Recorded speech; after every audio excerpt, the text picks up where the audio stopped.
ಸೀತಾಪತಿ ರಾಮ, ವೀರಾಂಜನೇಯ, ಲಕ್ಷ್ಮಣ ಸಮೇತ ಈ ಪ್ರಪಂಚದಲ್ಲಿ ನೀನೊಬ್ಬನೇ ಏಕಪತ್ನಿ ವ್ರತಸ್ಥ ಅಂತ ಮುದ್ರೆ ಹಾಕೊಂಡ್ಬಿಟ್ಟಿದ್ಯಾ. ಆ ಮುದ್ರೆನ ಯಾರ ಕೈಲೂ ಅಳಿಸಕ್ಕಾಗಲ್ಲ ಅನ್ಕೊಂಡ್ಬಿಟ್ಟಿದ್ಯಾ. ಆದ್ರೆ ಈಗ ಒಬ್ಬ ಗಂಡು ಉಟ್ಬಂದವನೇ. ಅವನು ಯಾರು ಗೊತ್ತಾ? ನನ್ನ ತಂಗಿನ ಮದುವೆ ಆಗ ಬಂದಿರೋ ಗಂಡು, ಉರುಪ್ ನಮ್ಮ ಭಾವ. ಅವರಿಬ್ರು ಚೆನ್ನಾಗಿರ್ಲಿ ಅಂತ ಆಶೀರ್ವಾದ ಮಾಡಪ್ಪ. ಅವನಪ್ಪ ಈಡಿಯಟ್. ನಮ್ ರಮ್ಯನ್ ಬಿಟ್ಟು ಹೋಗಿ ಹೋಗಿ ಆ ಹುಡುಗಿ ಜೊತೆ ನಿಶ್ಚಿತಾರ್ಥ ಮಾಡ್ಕೊಂಡಿದಾನ. ಅವಳಿಗೇನ್ ವಿದ್ಯೆ ಇದೆಯಾ, ಬುದ್ಧಿ ಇದೆಯಾ? ಅವಳೊಬ್ಳು ಹಳ್ಳಿ ಗುಗ್ಗು. ನಮ್ಮ ಅಂತಸ್ತ್ ಬಗ್ಗೆ, ನಮ್ಮ ಮನೆತನದ ಬಗ್ಗೆ ಆ ಕುಬೇರಪ್ಪನ್ಗೆ ಏನ್ ಗೊತ್ತು? ಹೌದೌದು, ಅಮ್ಮ ನೋಡಿದ್ರೆ ಗಂಡ ಬಿಟ್ಟಿರೋ ಗಂಡು ಬೀರಿ, ಇನ್ನು ಮಕ್ಕಳು ಒಬ್ಳು ಛತ್ರಿ, ಇನ್ನೊಬ್ಳು ಬಿತ್ರಿ. ಇನ್ನು ಮಾವನೋ ಕಂಬಕ್ ಸೀರೆ ಸುತ್ತಿದ್ರೆ ಅದನ್ನೇ ತೆಬ್ಕೋತಾನೆ. ಇಂಥವ್ರ ಮನೆಯಾಗ ಏನಾದ್ರೂ ಹೆಣ್ಣು ತಂದು ಬಿಟ್ರೆ ಅವ್ರ ತಲೆ ಮ್ಯಾಗೆ 3 ಬಕ್ಸೆ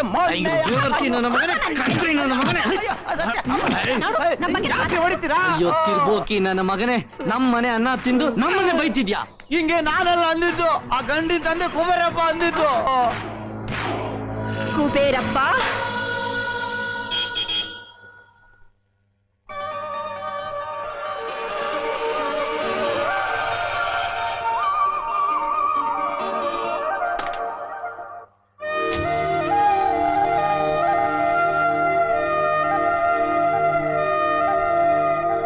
ಕಾವೇರಿ, ಅಪ್ಪ ಅಣ್ಣ ಮನೇಲಿಲ್ಲ.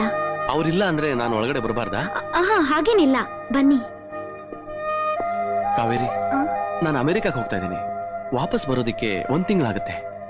ನಿನ್ನ ನೋಡದೆ 1 ತಿಂಗಳು ಹ್ಯಾಕ್ ಕಳಿಲಿ? ನಿನಗೋಸ್ಕರ ಈ ಸೀರೆ ತಂದಿದ್ದೀನಿ. ಈ ಸೀರೆ ಉಟ್ಕೊಂಡು ಹೂ ಮುಟ್ಕೊಂಡ್ ಬಾ. ನಿನ್ನ ಕಣ್ತುಂಬ ನೋಡಿ ಅಮೆರಿಕಕ್ಕೆ ಹೋಗ್ತೀನಿ.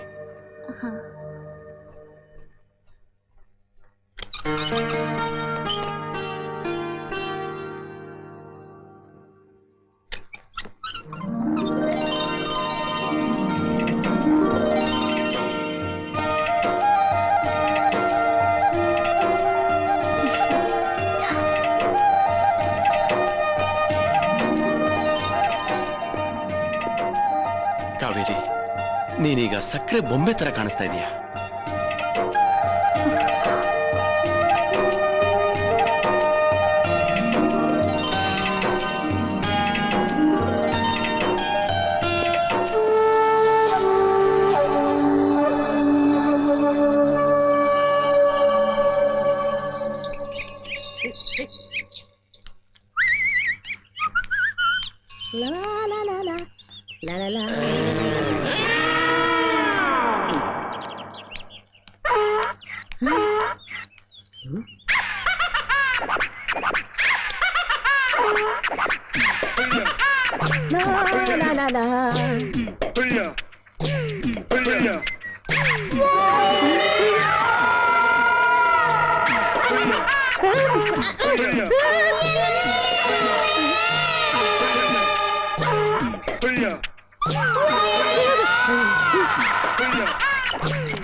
ಈ ನನ್ ಮಗನ್ ಹೆಣ್ಗತ್ತೆ.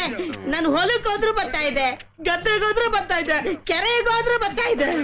ಲೋ, ನೀನ್ ಅವತ್ತು ನಿದ್ದೆಗಣ್ಣಲ್ಲಿ ಅದ್ರ ಜೊತೆ ಮಲಗಿದ್ದೋ ಇಲ್ಲೋ? ನೀನ್ ಅದನ್ನ ಏನ್ ತಿಳ್ಕೊಂಡಿದ್ಯೋ ಏನೋ, ಅದು ಮಾತ್ರ ನಿನ್ನ ಗಂಡ ಅಂತ ಸ್ವೀಕಾರ ಮಾಡ್ಬಿಟ್ಟಿದೆ. ಅವನ್ನ ಬಿಡ್ಬೇಡ, ಕೋರ್ಟ್ನಲ್ಲಿ ಕೇಸ್ ಹಾಕೋಗು. 3 ಮುದ್ದೆ ಉಣ್ಣುತ್ತಾನೆ, ಮೂಲೇಲಿ ಮಲಗುತ್ತಾನೆ, ಆಡ್ಬಿಟ್ಕೊಂಡು ಹೋಗುವಂತೆ. ಕುಲಪುತ್ರ ಕುಲಶೇಖರ, ಸೌದತ್ತಿ ಎಲ್ಲಮ್ಮ ಮೈದುಂಬಿ ಬಂದವಳೆ. ನಿನ್ನ ಕಾಲ ನೋಡಿ ಕಣಿ ಹೇಳ್ತೀನಿ, ವಸಿ ಕೇಳು. ಎಲ್ಲಾರು ಕೈ ನೋಡಿದ್ರೆ ನೀನ್ ನಮ್ಮ ಕಾಲ್ ನೋಡಿ. ನಿನ್ನ ಕಾಲಲ್ಲಿ ಕನಕರೇಖೆ, ಮುಖದಲ್ಲಿ ಮಂಗಳರೇಖೆ ಐತೆ ಮಗನೇ.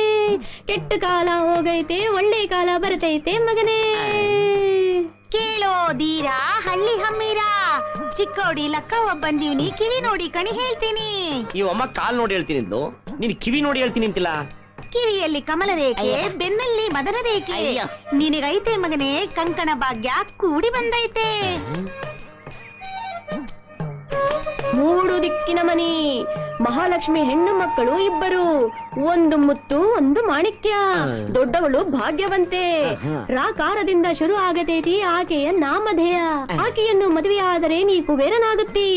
ಸವಲತ್ತಿ ಎಲ್ಲಮ್ಮನ ಕಣೆ ಎಂದು ಸುಳ್ಳಾಗಲಾರದು. ಕೇಳೋ ಮಗನೇ ಚೆನ್ನಿಗನೇ.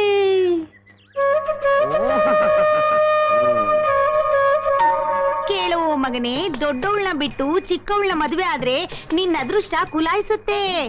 ಸಾಕಾರದಿಂದ ಬರುತ್ತೆ ಅವಳ ನಾಮಧೇಯ. ಚಿಕ್ಕೋಡಿ ಲಕ್ಕವನಾಣೆ ಈ ಕಣಿ ಮುಕ್ಕಾಗುವುದಿಲ್ಲ.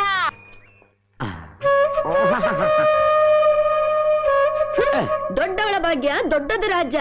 ಹೊಲ ಗದ್ದೆ ಹಣ ಆಸ್ತಿ ಐಶ್ವರ್ಯ ನಿನಗುಂಟ ರಾಜ್ಯ. ಚಿಕ್ಕವಳ ಅದೃಷ್ಟ ಇನ್ನೂ ಜೋರು ರಾಜ. ನೀನು ಎಲೆಕ್ಷನ್ ನಾಗ ನಿಲ್ತೀಯ, MLA ಆಗ್ತೀಯ, MLA ಇಂದ ಮಿನಿಸ್ಟರ್ ಆಗ್ತೀಯ. ದೊಡ್ಡೋಳ್ನ ಮದುವೆ ಆದ್ರೆ ಹಣ ಐಶ್ವರ್ಯ, ಚಿಕ್ಕೋಳ್ನ ಮದುವೆ ಆದ್ರೆ MLA ಮಿನಿಸ್ಟ್ರು. ಇಬ್ಬರನ್ನು ಒತ್ತಾಕೊಂಡ್ ಕಟ್ಕೊಂಡ್ಬಿಟ್ರೆ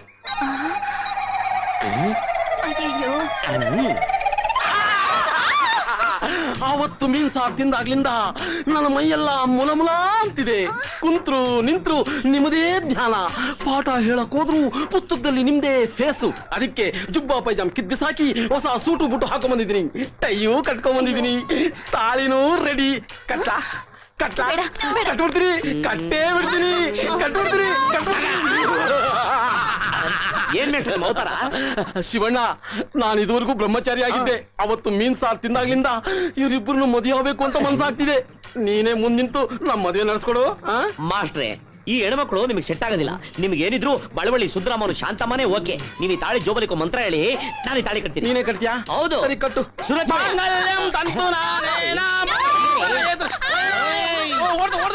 ಬಿಡ್ಬೇಡ, ಕಾಶ್ಮೀರಕ್ಕೆ ಹೋದ್ರು ಬಿಡ್ಬೇಡ. ಬನ್ನಿ ಯಜಮಾನ್ರೆ, ಕೈಲೇನೋ ಇಟ್ಕೊಂಡ್ ಬಂದಿದ್ದೀರಾ. ಓ, ಲಗ್ನ ಪತ್ರಿಕೆ ಯಾವ ಡಿಸೈನ್ ಚೆನ್ನಾಗಿದೆ ಅಂತ ತೋರ್ಸಕ್ ಬಂದಿದ್ದೀರಾ? ಬೀಗ್ರಿಲ್ವಾ? ಹಾ, ಇದಾರೆ. ನಮಸ್ಕಾರ. ನಮಸ್ಕಾರ. ತಲೆಯಲ್ಲಿ ಬುದ್ಧಿಗಿದ್ದೀಯ? ಏನ್ ತುಂಬಿಕೊಂಡಿದ್ಯಾ ನೀನು? ಯಾಕೆ ಹೊಡಿತಾ ಇದ್ದೀರಾ? ಬುದ್ಧಿ ಇದೆಯಲ್ಲ. ಮೊದಲನೇ ಸತಿ ಬೀಗರು ಮನೆ ಹತ್ರ ಬಂದಿದ್ದಾರೆ, ಒಳಗ್ ಕೂರ್ಸ್ ಮಾತಾಡ್ಸೋದ್ ಬಿಟ್ಟು ಬಾಗ್ಲಲ್ಲಿ ನಿಲ್ಸಿ ಮಾತಾಡ್ತಾ ಇದೆಯಲ್ಲ. ಬನ್ನಿ ಯಜಮಾನ್ರೆ, ಬನ್ನಿ ಬನ್ನಿ, ಕೂತ್ಕೊಳ್ಳಿ. ತಾವೇನ್ ತಗೋತೀರಾ? ಏನು ಬೇಡ. ಈ ಕಾರ್ಡ್ ಅಲ್ಲಿ ನಿಮ್ಗೆ ಯಾವ್ದು ಇಷ್ಟ ಆಗುತ್ತೆ ಹೇಳಿ, ಅದನ್ನೇ ಪ್ರಿಂಟ್ ಮಾಡಿಸ್ತೀನಿ. ಏನ್ ಬೀಗ್ರೆ, ತಾವು ಹಿರಿಯರು, ತಮ್ಗೆ ಯಾವ್ದು ಒಳ್ಳೇದು ಅನ್ಸುತ್ತೋ ಅದನ್ನೇ ಪ್ರಿಂಟ್ ಹಾಕ್ಸಿ. ಸಂತೋಷ. ಏನೋ ಕೇಳ್ಬೇಕು ಅಂತಿದ್ರಲ್ಲ? ಅದೇ, ಅದು ತಾವಿಂದೆ ಒಂದ್ ಮಾತು ಹೇಳಿದ್ರ.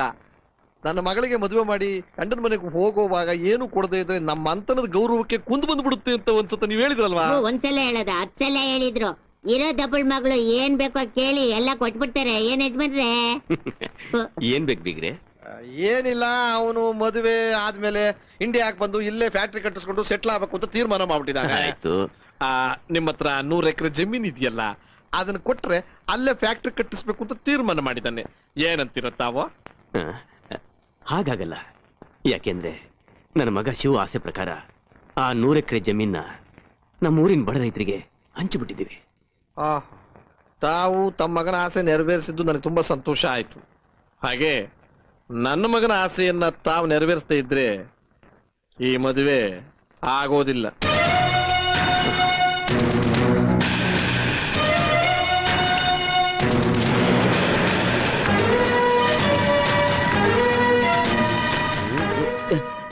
ಅಪ್ಪಯ್ಯ, ಯಾವಾಗ ಬಂದೆ? ನೀನ್ ಹೇಳ್ದಂಗೆ ಒಂದು 3,000 ಕಾಯಿನ ಸುಲ್ಸಾಕ್ಬಿಟ್ಟಿದೀನಿ. ಅಡಿಗೆವ್ರಿಗೆಲ್ಲ ಅಡ್ವಾನ್ಸ್ ಕೊಟ್ಬಿಟ್ಟಿದೀನಿ. ಇನ್ನು ಒಂದೇ ಒಂದು ಕೆಲಸ ಅಂದ್ರೆ ಈ ವಾಲದವ್ರಿಗೆ ಹೇಳ್ಬೇಕು. ಅದನ್ನ ಈಗಲೇ ಹೇಳ್ಬಿಟ್ಟು ಬಂದ್ಬಿಡ್ಲ? ಆ ಕಷ್ಟ ನಿನಗ್ ಬೇಡಪ್ಪ. ಯಾಕಪ್ಪಯ್ಯ?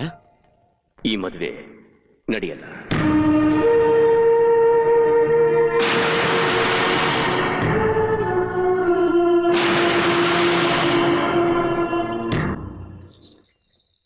ಸಂಜೀವ ಅಕ್ಕ, ಮೊದಲು ನಮ್ಮ ಹಳ್ಳಿ ರಸ್ತೆಗೆ ದಾರ ಹಾಕಿಸ್ಬೇಕು ಕಣ. ಏನಂತ್ಯ? ಅಷ್ಟ್ ಮಾಡ್ಬಿಟ್ರೆ ಈ ರೋಡ್ಗೆ ನೀನ್ ಹೆಸರು ಇಡ್ಸ್ಬಿಡ್ತೀನಿ ಅಕ್ಕ. ಅಕ್ಕ, ಬಂದ ಮನೆಯಾಳ. ನಮಸ್ಕಾರ ಅಮ್ಮ. ಯಾವ ಮುಖ ಹೊತ್ಕೊಂಡ್ ಮತ್ತೆ ಈ ಊರಿಗೆ ಬಂದೆ? ಆಗಿದ್ದನ್ನೆಲ್ಲ ಮರ್ತು ಬಿಡಮ್ಮ.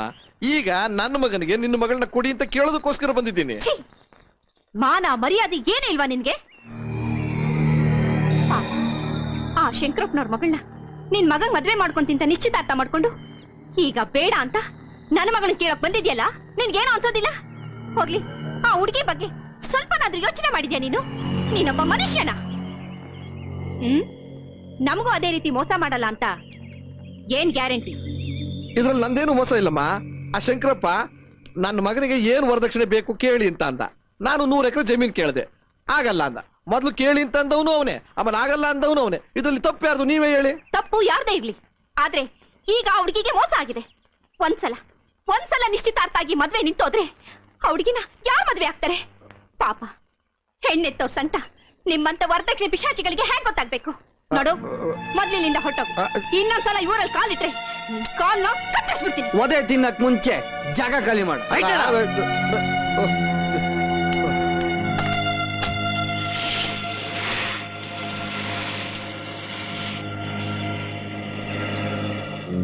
ಶಂಕರಪ್ಪನವರು ಇಡೀ ಜಮೀನ ನಿಮ್ಮೆಲ್ರಿಗೂ ಹಂಚ್ಬಿಟ್ಟಿದ್ದಾರೆ.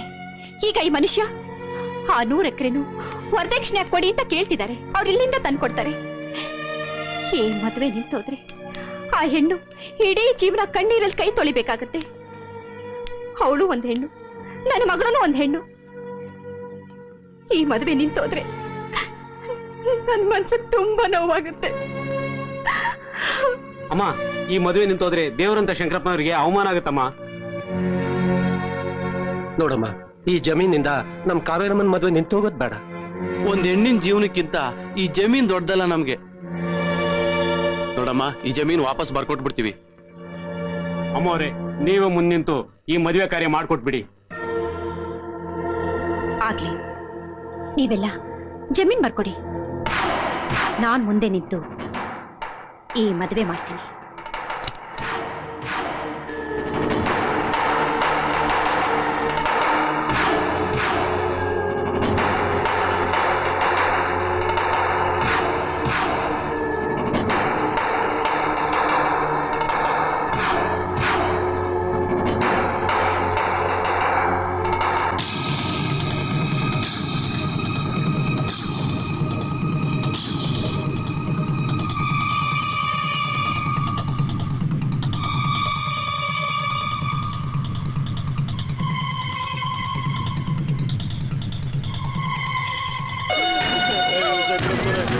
ಶಂಕರಪ್ಪರೇ, ಎಂತ ಕೆಲಸ ಮಾಡ್ಕೊಂಡ್ಬಿಟ್ರಿ?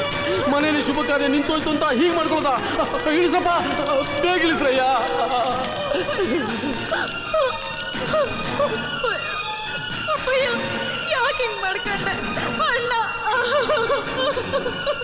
ಮಗಳ ಮದುವೆ ನಡೀಲಿ ಅಂತ ಜಮೀನ್ ತಗೊಂಡು ರೈತರೆಲ್ಲ ವಾಪಸ್ ಜಮೀನ್ ನಿಮ್ಗೆ ಬರ್ಕೊಟ್ರು. ಯಾಕೆ ಹೀಗ್ ಮಾಡ್ಕೊಂಡ್ರಿ? ಇದಕ್ಕೆಲ್ಲ ಕಾರಣ ಆ ಲಕ್ಷ್ಮೀದೇವಿನೇ. ವಿಷಯ ಗೊತ್ತಿಲ್ಲದೆ ಬಾಯಿ ಬಂದೆ ಮಾತಾಡ್ಬೇಡಿ. ನೋಡಿ, ನಾವ್ ಯಾರಿಗೂ ಮೋಸ ಮಾಡಿಲ್ಲ. ಶಂಕರಪ್ಪನವ್ರು ಸತ್ತಿರೋದು ಮದ್ವೆ ನಿಂತಿದ್ದಕ್ಕಲ್ಲ. ಮದ್ವೆ ಮುಂಚೆನೆ ಅವ್ರ ಮಗಳು ಯಾವನ್ಗೋ ಬಸರಿ ಆಗಿದ್ದಾಳೆ. ನೀನ್ ಬೊಗಳತ್ರ ನನ್ನ ತಂಗಿ ಯಾರಿಗೂ ಬಸ್ರಾಗಿಲ್ಲ. ಅವಳು ಬಸ್ರಾಗಿರೋದು ಅವಳನ್ನ ಕಟ್ಕೋಬೇಕಾದವರಿಲ್ಲ. ನನ್ನ ತಂಗಿ ಬಗ್ಗೆ ಕೆಡ್ತಾ ಮಾತಾಡಿದ್ರೆ ನಾಳೆ ರಚಿಸ್ಬಿಡ್ತೀನಿ.